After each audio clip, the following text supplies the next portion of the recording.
Je me présente, moi c'est Sarah, je suis développeuse front-end chez Dassault Systèmes et aussi une des leaders de l'association Duchesse France. Donc si vous voulez en connaître plus, en savoir plus sur notre association, n'hésitez pas à venir nous voir demain soir à notre BOF. Vous êtes les bienvenus. Et bonsoir à tous, je suis Philippe Antoine, je travaille chez Google dans les bureaux à Paris et je m'occupe des relations avec les développeurs pour la France et la Belgique. Ok. On est parti ? Yes.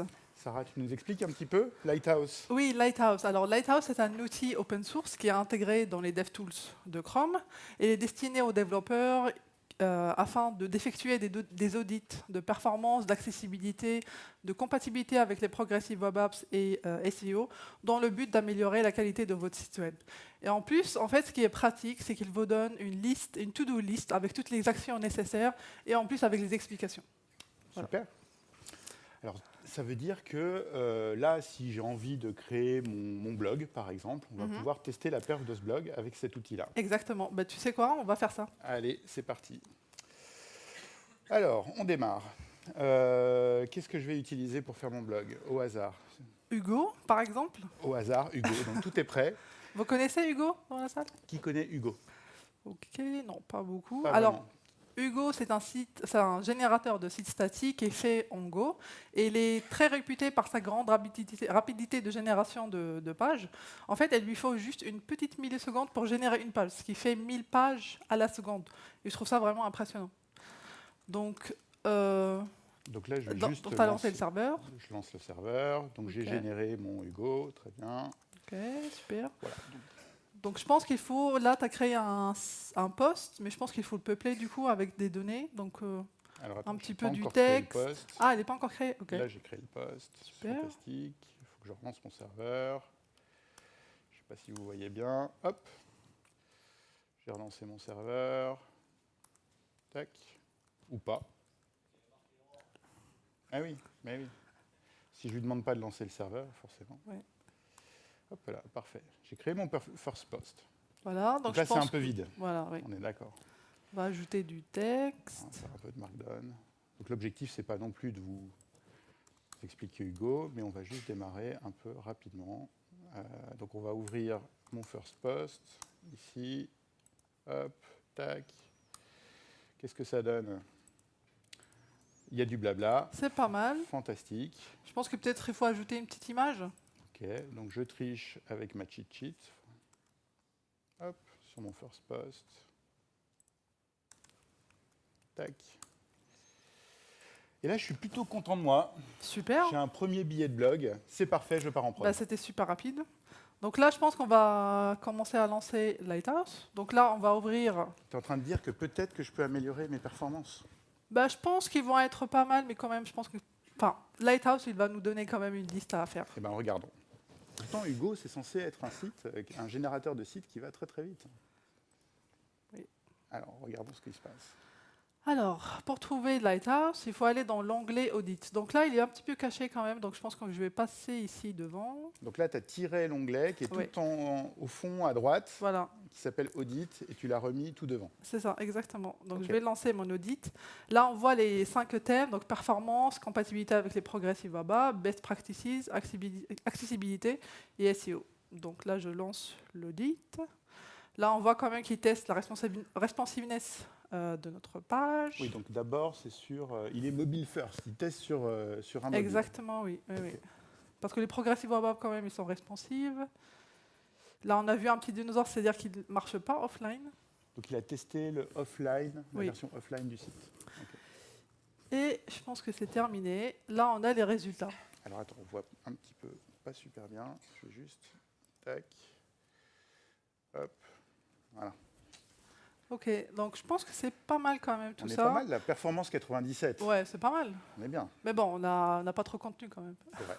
C'est vrai. Et on est en local. Oui, en plus. Donc là, il y a du rouge Progressive Web Apps. Alors, t'en penses quoi? On va peut-être commencer avec l'accessibilité. On a 90, mais je pense qu'on peut faire mieux. Ah, tu penses? Oui. Alors, voyons voir ce qu'il nous dit. Donc, il nous dit qu'il y a une image et qu'il n'a pas d'attribut alt. Alors attends 2 secondes. Donc là, ça veut dire que dans les audits qu'ils nous proposent, il va aller nous proposer des sortes d'opportunités de ce qu'on peut corriger sur notre site Exactement, web, oui. c'est ça? En plus, là, il précise l'image où elle est où. Enfin, on peut facilement la trouver. Mais bon, D'accord. ici, moi, je sais où elle est parce que de toute façon, on n'a qu'une seule image. D'accord.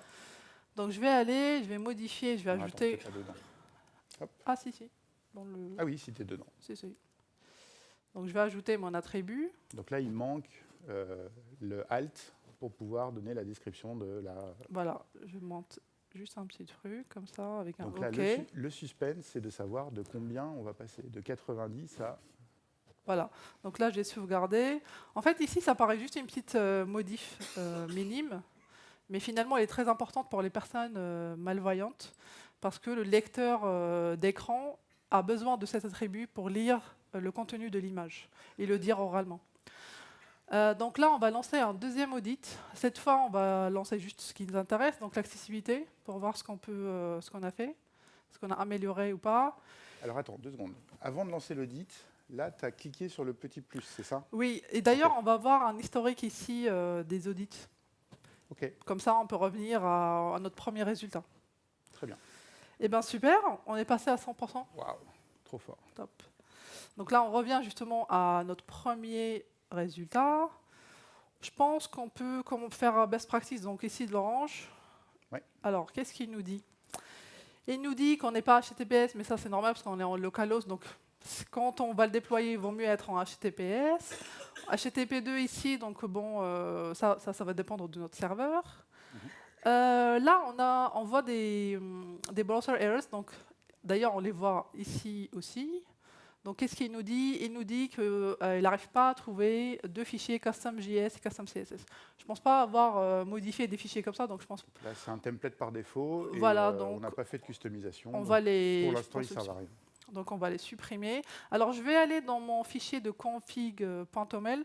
En fait, c'est le fichier de conf de Hugo qui contient toutes les configurations nécessaires pour ma page. Donc là, je pense que je vais juste commenter les 2 lignes, sauvegarder. Et après, relancer mon audit. Donc là, on était à 63. Ouais. Donc là, je vais changer à best practice. Et Donc, rejouer mon audit. Ça paraît évident de ne pas avoir d'erreur dans la console, mais j'ai vu pas mal de sites avec des erreurs dans la console. Oui. C'est bien que ça soit intégré dans les best practices. Exact. Alors là, on est passé à 69. C'est pas mal. Pas mal. Pour les autres, comme j'avais expliqué, bon, on ne peut pas rien faire. Après, il y a ici l'histoire du manifeste, mais on verra plus tard avec les progressive web-apps. Après, donc pareil, on revient au premier résultat. Et on passe à performance. Alors, performance, on était pas mal déjà, 97. 97, oui, déjà c'est ouvert, mais je pense qu'on Et alors, attends, peut faire mieux. explique-nous un peu ce que c'est que déjà cette timeline. Hein. OK, alors ici, en fait, on voit combien de temps prend notre site pour s'afficher. Par exemple, ici, le First Meaningful Paint, donc c'est le premier affichage de notre HTML avec le CSS. Donc, dans le cas, par exemple, dans ce cas de blog, cette métrique-là est vraiment très importante finalement parce que l'utilisateur, il va voir, enfin, ce qu'il veut voir, c'est vraiment le post. Alors si on est sur un site e-commerce par exemple, donc cette deuxième métrique, le First Interactive Time, est le plus important puisqu'il nous indique à quel moment le JavaScript a été chargé, donc à quel moment on peut par exemple cliquer et faire des actions sur notre site. D'accord. Et après, il y a encore une troisième ligne avec le Consistently Interactive. Donc là, ça veut dire qu'il a peut-être testé la page plusieurs fois avant de faire une métrique. Oui. Ici, le Perceptual Speed Index, c'est une métrique globale sur tout le contenu de la page. Alors, on descend. Là, il y a un truc en orange, Reduce Rendering Blocking Style Sheets. Donc ici, il nous dit qu'il y a un fichier CSS qui est bloquant pour l'affichage d'une page et en plus qui est non critique. Donc en fait, il nous aide en plus, il nous dit qu'il y a possibilité peut-être de le télécharger en asynchrone. Donc là, il nous donne aussi les détails sur le fichier. Donc là, c'est un main.css, donc il est facile à trouver. Donc là, je vais le trouver dans mes includes. Je pense que c'est là dans le header où il y a tous mes style sheets. Donc là, je vois qu'on a utilisé un leak, donc c'est une manière assez simple de charger un fichier, mais qui est par contre synchrone. C'est avantageux dans le sens où on veut afficher notre page que si le CSS est chargé aussi. Donc on va avoir le rendu visuel attendu. Mais par contre, dans d'autres cas, si le fichier CSS n'est pas critique, donc on souhaite le télécharger en asynchrone. Donc heureusement, il y a un standard web, donc c'est une nouvelle spec qui est sortie il n'y a pas longtemps, donc en 2016, je pense, début 2016, qui s'appelle Preload. Donc ça va nous permettre de précharger le fichier CSS. On va quand même aider le navigateur et on va modifier un attribut qui s'appelle as. On va lui dire que je vais charger, une feuille de style, ne serait-ce que pour que le navigateur en fait, puisse ajouter le bon en-tête au accept de la requête associée. Voilà. Et après, ça, c'est pas encore fini, puisqu'on a dit juste au navigateur qu'il va charger le fichier, mais il ne va pas encore l'appliquer. Donc on va ajouter quand même du JavaScript. Donc il y a un handler qui s'appelle onload. Donc c'est au moment justement où le fichier CSS est chargé. Donc à ce moment-là, je vais lui dire de remettre l'attribut rel à la valeur stylesheet.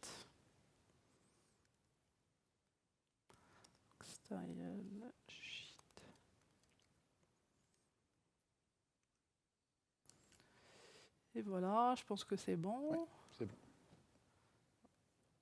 J'ai sauvegardé. Et donc là, on devrait passer d'un score de combien? Alors attends, on était combien? 96, c'est ça? Ouais. Ouais. Donc là, c'est performance. On va passer à performance. Hop, run edit. Donc là, généralement, ici, on voit des tips, mais là, c'est pas assez lent, en fait, finalement, pour voir les tips que Lighthouse nous propose. Si on a de la chance, après, on les verra. Les tips, c'est avec une petite light bulb. Ah, bah tiens, il y en a un, là. Voilà. Si vous arrivez à lire très vite. Ah, voilà, j'étais pas assez rapide, là. Non. Plus de bugs. Eh bien, on est passé à 98. Waouh, on a gagné pas mal. 1%. Fantastique. Yes, super. Fantastique. Donc, on revient encore en arrière. Et là, qu'est-ce qu'on pourrait améliorer encore Les Progressive Web App. Qu'est-ce qu'il nous reste, je pense? Alors, Progressive Web App, je vais essayer de les faire et tu m'expliques. Ok, vas-y. Allez, c'est parti. Alors, qu'est-ce qu'on voit d'intéressant? Est-ce que vous connaissez les Progressive Web Apps déjà? Pour ceux qui ne connaissent pas, les Progressive Web Apps, en fait, moi j'aime bien faire un petit rappel de la définition d'Alex Russell. Donc c'est l'ingénieur Google qui est derrière cette technologie. Alors les Progressive Web Apps, c'est des sites web qui sont survitaminés. C'est-à-dire ils ont pris le meilleur du monde des sites web, dans le sens où ils sont faciles à trouver et sécurisés, et aussi le monde des applications natives. Donc ils sont installables, ils peuvent fonctionner hors connexion, et donc responsive et aussi réengageante puisqu'on en reçoit les notifications. Oui, les notifs. Donc pour qu'il soit par exemple installable, il nous faut un manifeste. D'ailleurs, je pense qu'il y a l'erreur du manifeste aussi qui nous sort ici. Nos manifestes, nos manifestes, nos manifestes. Voilà. Donc le manifeste, c'est juste un fichier simple, un fichier en format JSON qui contient les données de l'application, comme par exemple son nom, icône, etc. Moi, je ne sais pas faire un manifeste. Alors, comment est-ce que je peux faire? Alors, écoute, si tu as un petit peu flemmard, tu ne veux pas écrire le fichier, il y a un site qui aide à générer le manifeste. Oh, il est là, fantastique. Voilà. Donc là, il y a des inputs, on peut ajouter le nom de l'appli, le short name, le theme color, c'est la couleur du splash screen quand on appuie sur l'icône, et puis les icônes de l'application. Ce qui est bien ici, c'est qu'on peut donner juste une seule icône, avec par exemple la taille 512-512, et lui, il va s'occuper de générer toutes les autres tailles. Puisqu'en fait, on est obligé quand même de respecter tous les différents viewports voilà, des téléphones, etc. Très bien. Donc là, je pense que tu l'as dégénéré, voilà. Alors. Et on va l'ajouter dans notre index.html. Dans notre cas, je pense que c'est le footer. Non, vas-y. Tout en haut? Ah oui, dans les include, exactement. Ouais. Ouais. Ok. Donc là, on a juste manifeste. Précisé le lien. Là, ça veut dire que je vais relancer mon test et je vais avoir un meilleur score dans Lighthouse. Oui. Donc avant même de faire ça, il y a encore un onglet qui s'appelle Application. Qui est ici. Voilà, ouais, je pense qu'on peut passer aussi devant. Okay. Donc là, on voit, il y a le manifeste. Donc là, on voit qu'il y a quand même les données, ce qu'il faut, donc les noms, etc., avec les icônes. Donc déjà, on sait quand même qu'on va sûrement améliorer notre score. Okay. Donc on va quand même lancer l'audit pour vérifier ça. Donc on était à combien en Progressive Web App? 36. 36. Ok.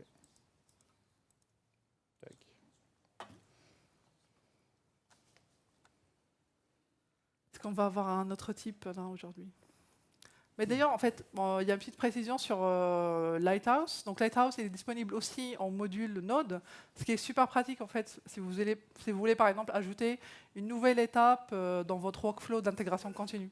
Et comme ça, vous allez vous dire, si je n'ai pas ce score-là, je ne passe pas mes tests à done, par exemple.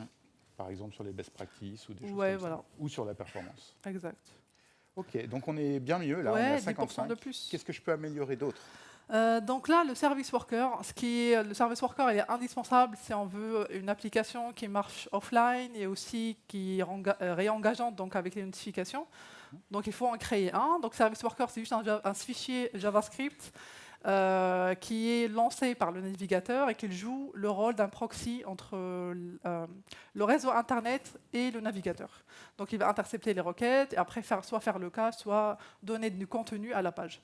Et alors comment je le fais moi mon service worker? Écoute, il y a aussi un générateur pour ça. Ah oui, sur Hugo, Voilà. j'ai déjà téléchargé. On a déjà fait ça. On va le montrer, ce que ça donne.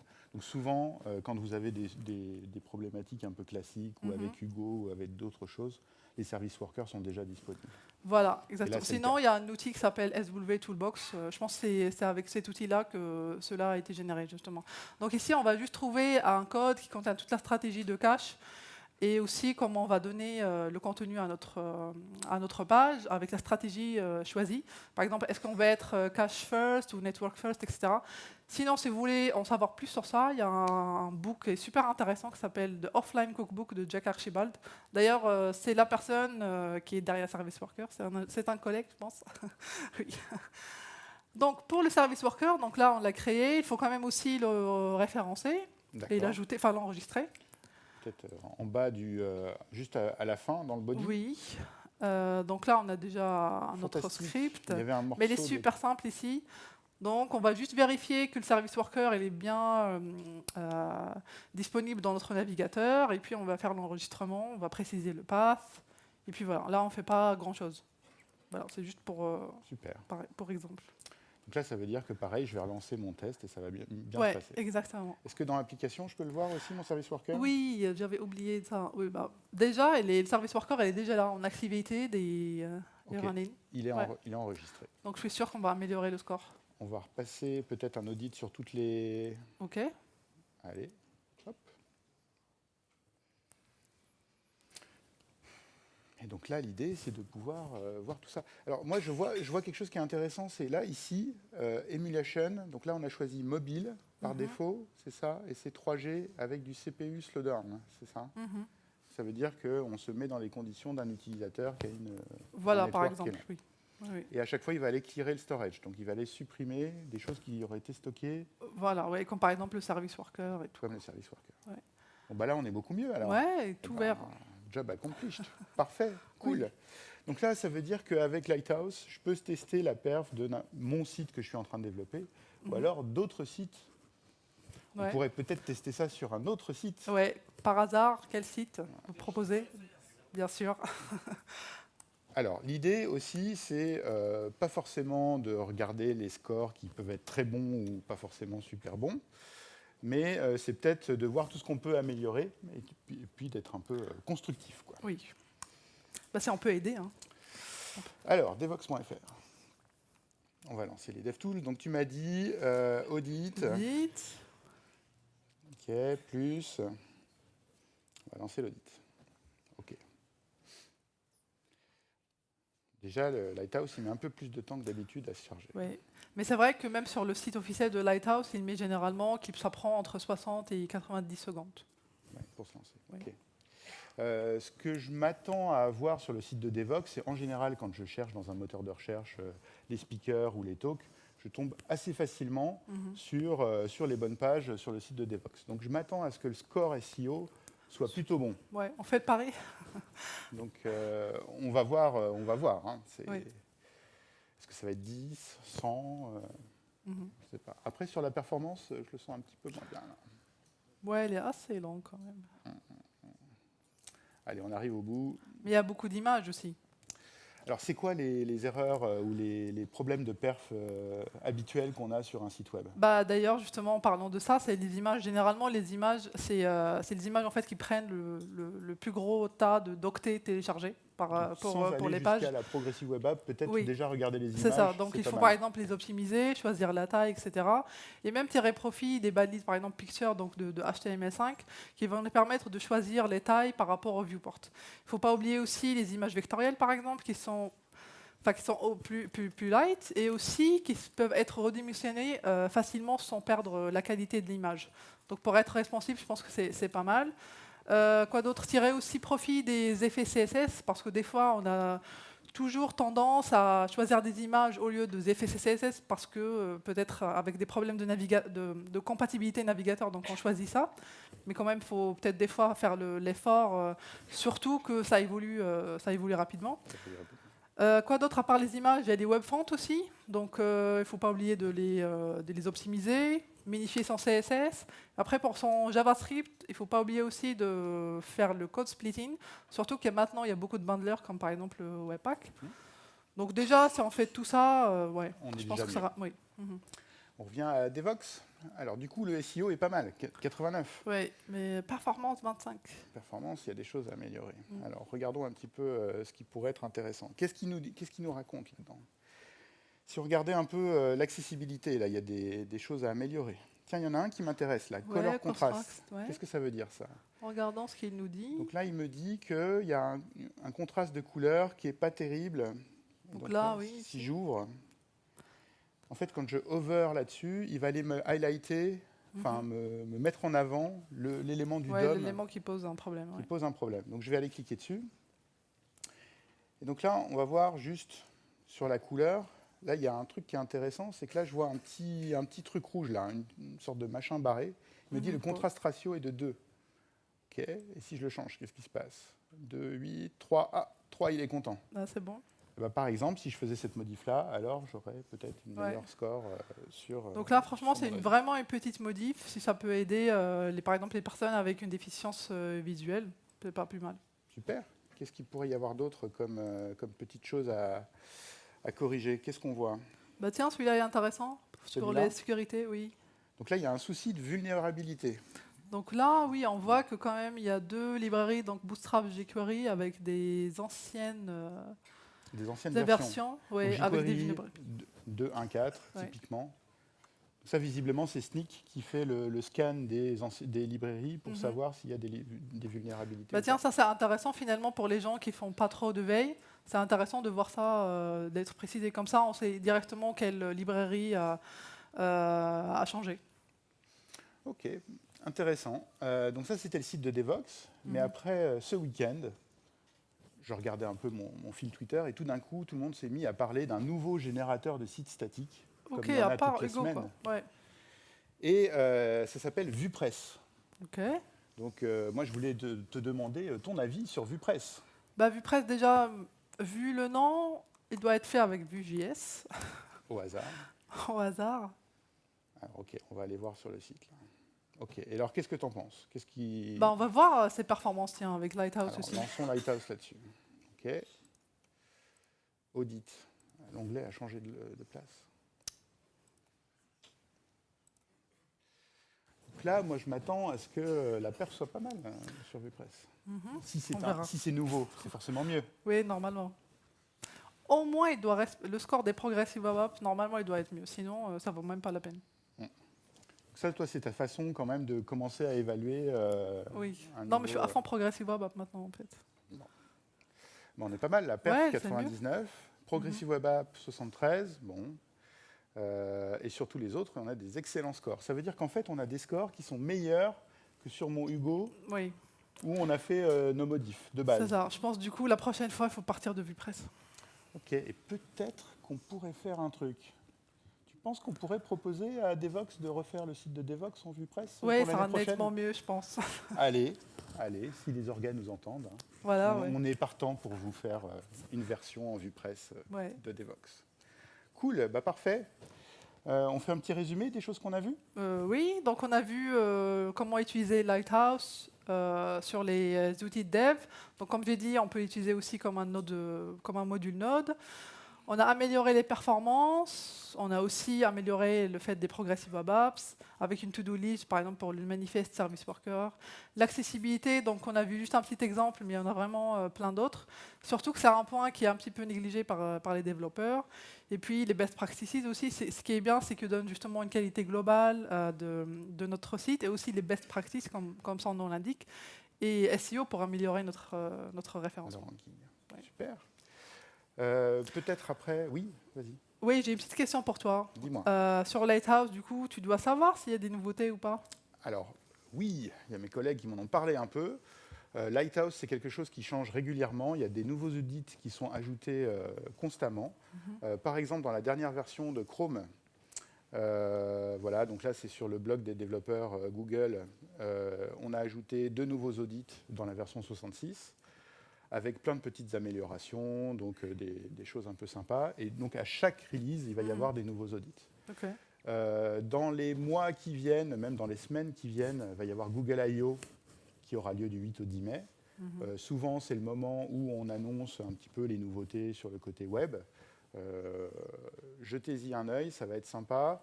Peut-être regardez aussi dans Lighthouse la partie SEO. Il devrait y avoir plus d'audits SEO, et ça pourrait vous intéresser pour améliorer votre ranking. Voilà, c'est des choses qui arrivent. Bah, merci Sarah. Bah, merci Philippe. Merci à vous. Merci à vous.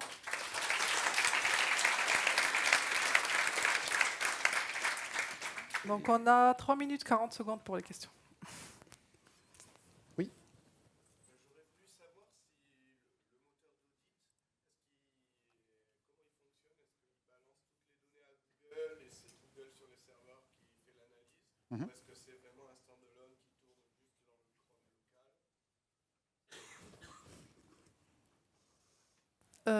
Je pense que c'est en standalone, il ne balance pas les données sur le serveur. Non. D'accord. Ouais, non. Ah, il faut que je répète la question. Ah oui, est-ce que Lighthouse, quand on lance Lighthouse, est-ce qu'on envoie des données sur un serveur à l'extérieur? Donc en fait, il y a une librairie Node, donc c'est open source déjà. Il y a une librairie Node, et on peut l'installer sur un serveur on-premise et puis le lancer sans avoir besoin d'accéder. Donc non, il n'y a pas de choses qui sont envoyées. Mais par contre, si vous utilisez le module Node, il faut quand même avoir une instance de Chrome installée sur votre ordinateur. Ouais. Ouais. Ah, bah, voilà. Est-ce qu'il faut avoir une instance de Chrome installée? Voilà, oui. Et ça marche avec Chrome Headless? Oui, aussi. Donc il va y avoir plein de choses autour de Chrome Headless, Puppeteer, si vous avez entendu parler de ça, Lighthouse. Donc tout ça, c'est une suite d'outils qui va permettre d'améliorer la qualité des sites web. Voilà. Oui.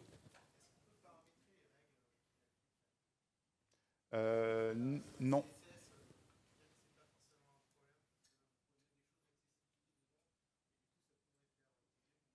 Alors j'ai pas vu de règles. Peut-être que ça existe sûrement, mais moi je l'ai pas vu là dans la doc tout de suite. Moi non plus. Oui. Oui. Vous scannez page par page, est-ce qu'on peut scanner un site entier? Non plus. Alors c'est plus pour effectivement des pages par page. Après, il y a Puppeteer qui permet en fait de piloter un navigateur et donc de faire des scénarios. Est-ce qu'on peut combiner Puppeteer et Lighthouse? J'ai pas vu ça, mais peut-être que c'est possible de le faire. Mais idéalement, c'est quand même un outil qui se lance one-shot sur des pages un peu typiques de votre site web. Et si vous avez un style guide ou peut-être un endroit où vous avez tous vos composants, ça vaut peut-être le coup de rassembler tous vos composants sur une page et de tester cette page-là. Oui.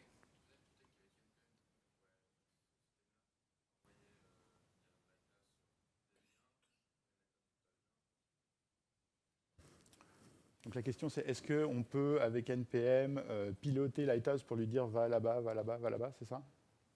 Oui, sûrement. Ouais, il faut essayer, il faut tester. Je pourrais te répondre peut-être après, mais là maintenant, je n'ai pas la réponse. Oui.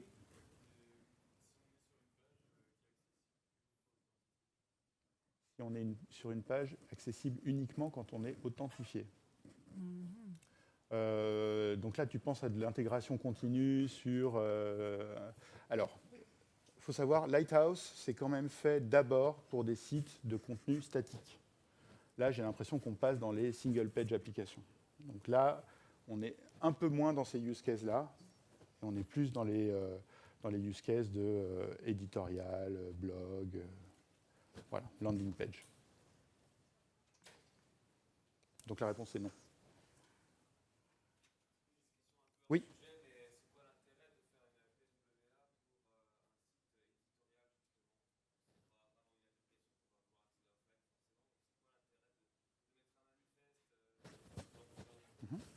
Tout le contraire, normalement. C'est quand on a un On blog. répète la question, peut-être. Ah oui. Ouais.